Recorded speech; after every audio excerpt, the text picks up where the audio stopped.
Il fait tard. Jésus revient maintenant. Quelle est ta position? Certes, il y a une vie qui nous attend dans l'au-delà. Il y a une éternité qui nous attend dans l'au-delà.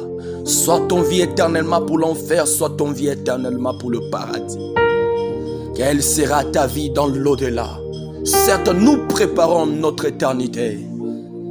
Et tes actes déterminent ce que tu deviendras dans l'au-delà.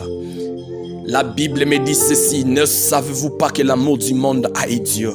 Quiconque veut être ami du monde se fasse ennemi de Dieu. Il est impossible de servir le monde, de marcher dans le péché, de marcher dans l'impudicité, la masturbation et l'orgueil, et prétendre revoir un jour Jésus-Christ. Et si tu le revois un jour, ça sera pour l'enfer. Je suis venu rappeler à une conscience, je suis venu rappeler à une âme perdue que Jésus revient maintenant. Jésus revient maintenant. Jésus revient maintenant. Quelle est ta position? Que sera-t-il ta récompense? Est-ce que tu vis pour la destruction ou tu vis pour l'éternité dans le paradis?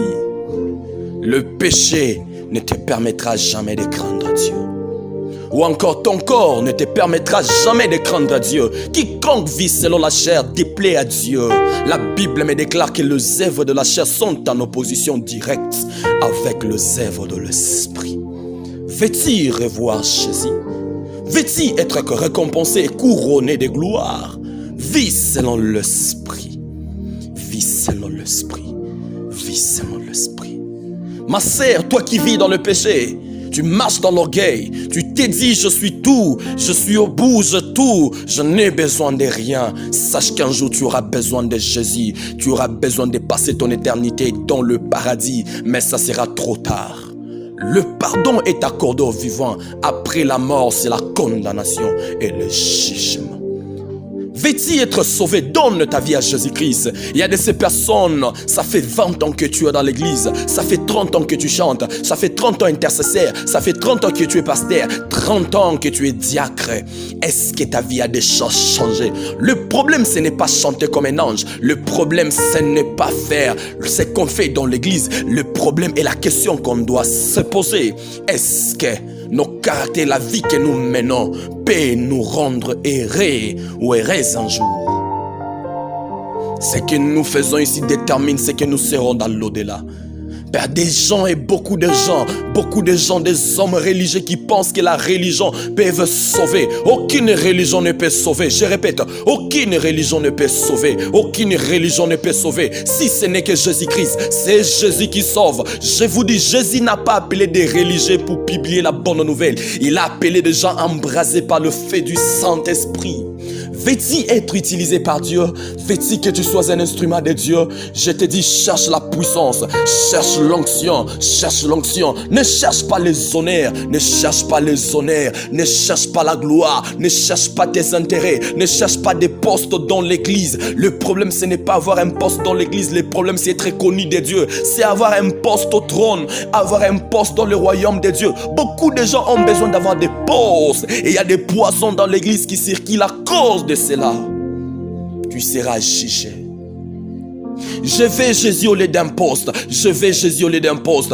Je veux Jésus-Christ au lieu de l'argent. Je veux Jésus au lieu de l'argent. Je veux Jésus au lieu de la gloire. Je veux Jésus au lieu de vêtements. Je veux Jésus au lieu de la femme. Je veux Jésus plus que tout au monde. Je ne suis pas contre la bénédiction, mais je vous dis, lorsque dans la bénédiction Jésus n'y est pas, c'est un problème. Lorsque dans tes vêtements Jésus n'y est pas, c'est un problème. Lorsque dans ce que tu fais Jésus n'y est pas, c'est un problème. Je suis venu te dire ceci. Dans tout ce que tu fais, mets Jésus au centre et tu seras béni et tu seras heureux un jour.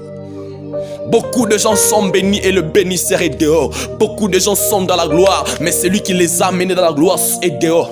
Alléluia. Mon frère, ma sœur, un jour, tu paieras, tu te rendras compte, tu rendras compte de tout ce que tu as fait sur terre. Jésus t'appelle, veut te sauver. La Bible dit, venez à moi vous tous qui êtes chargés, fatigués. Es-tu chargé, es-tu fatigué? Approche-toi de Jésus-Christ et c'est Jésus qui peut te guérir. C'est Jésus qui peut te décharger. Ils étaient trois à la croix, mais c'est Jésus qui est mort pour nos péchés. Ils étaient trois à la croix, c'est Jésus qui a versé le sang. Ils étaient trois à la croix, c'est Jésus qui était innocent. Les autres, ils ont mérité, mais Jésus était innocent. Mais à cause de toi, Jésus s'est fait frapper. Jésus t'appelle. Il veut te faire du bien. Il veut te sauver. Il veut te sauver. Accepte l'appel. Accepte ce que Jésus veut faire dans ta vie. Accepte ce que Jésus veut faire dans ta vie. Beaucoup de gens refusent l'appel de Jésus. Beaucoup de gens refusent l'appel de Jésus. Beaucoup de gens refusent l'appel de Jésus. Jésus t'appelle, Seigneur, je n'ai pas besoin de toi. Jésus te dit, oh, approche-toi de moi. Et tu réponds, je n'ai pas besoin de toi. Laisse-moi me réjouir de ma jeunesse. Laisse-moi me maquiller. Laisse-moi m'habiller comme je vais. Laisse-moi marcher comme je vais. Laisse-moi parler comme je vais. Oh, Jésus veut être au centre de tout. Nous devons mettre Jésus au centre de nos vies. C'est Jésus qui est vital. C'est Jésus qui est vital. C'est Jésus qui est vital. Tout ce que nous avons, ce ne sont pas vital. C'est Jésus qui peut changer ta destinée. C'est Jésus qui peut te rendre heureux.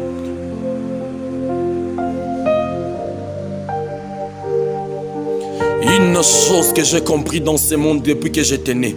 Quand j'avais des pantalons, je me disais, lorsque j'aurais 20 pantalons, je serais un homme heureux. Et j'ai eu les 20 pantalons, je ne suis pas heureux. Lorsque je n'avais pas l'argent, je me disais, quand j'aurai l'argent, je serai un homme heureux. Quand j'aurai l'argent, je serai un homme joyeux. J'ai trouvé l'argent, je manque toujours la joie. Je me disais, lorsque j'aurai une maison, je serai un homme heureux. J'ai une maison, je sens toujours quelque chose qui manque. Laisse-moi te dire ceci, l'argent ne remplira jamais le vide qui est en toi. Le véhicule non plus, les maisons non plus, le vêtement non plus. Il y a de vides qui sont en nous, seul Jésus peut le remplir. Il y a de vides qui sont en nous, seul Jésus peut le remplir. Je te dis, Jésus peut combler le vide qui est en toi. Tu as senti un vide en toi malgré l'argent, malgré les enfants, malgré le mariage, malgré tout ce que tu as senti toujours un vide. Voilà pourquoi il dit, que serait-il à un homme de gagner le monde entier s'il doit perdre son âme? Alléluia. Il a soba katarabun et ruda liono soupe à l'uriana. Il est écrit ainsi: cherchez premièrement le royaume de Dieu et sa justice, et tout vous sera donné par quoi? Premièrement Dieu, non pas l'argent. Premièrement Dieu, non pas le vêtement. Premièrement Dieu, non pas notre gloire. Premièrement Dieu, c'est pourquoi Jean-Baptiste a dit: je suis la voix de celui qui crie dans le désert. Et lorsqu'il a vu Jésus, il a dit: voici l'agneau. C'est Jésus qui doit être vie. C'est Jésus qui doit être vie. Nous ne sommes que des voix. Oh, on ne fait qu'entendre la voix. On ne fait qu'entendre la voix. On ne peut pas voir la voix. Jean-Baptiste ne voulait pas se faire voir, mais il voulait présenter l'agneau de Dieu qui ôte le péché du monde.